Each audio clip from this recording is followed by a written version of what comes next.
Hey, it's Dr. Amanda with StraightSmile Solutions, StraightSmileSolutions.com, and today we're going to talk about 17-year-olds. And I specifically am picking this number, and you're probably wondering why, because I feel like so often doctors are so excited to get that start for ortho, for Invisalign, and they're forgetting that this is a long-term commitment for the patient, the parent, and yourself.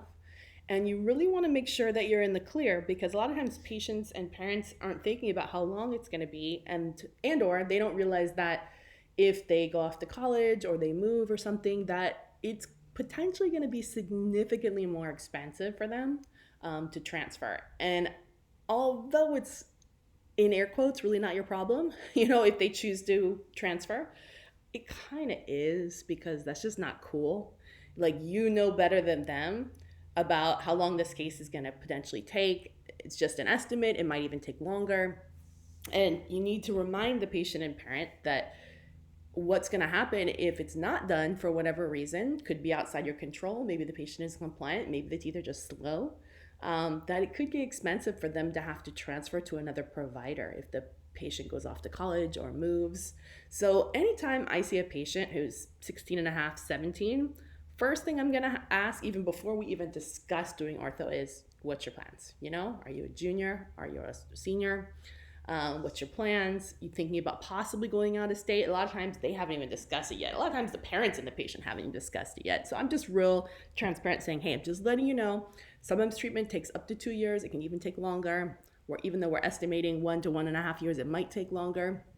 So we either need to hustle or we need to create a treatment plan that's maybe more efficient, or we need to perhaps do something like Invisalign, which maybe can be changed weekly and doesn't need a lot of visits. I mean, I'm a lot more comfortable with Invisalign for college students than I am with braces because, yes, in theory, you could still wear those trays and wait until you came home for Christmas break to do that refinement. Should be fine. And usually they're home for a few weeks.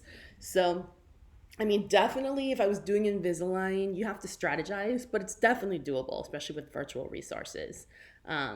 There might be some downtime, but they probably could stick with you as long as they were coming home regularly for their breaks. But braces, no, definitely not. So my cutoff time for braces, unless the parents are like 100% staying home for college, going to community college, no ifs, ands, or buts, I would not be doing braces on a 16 and a half year old just because for that reason. So, and they don't want them anyways. So, all right, hopefully this was helpful for you. So just kind of get in the habit of checking ages and asking those questions, just so you don't have any upset parents or patients later. All right, thanks so much.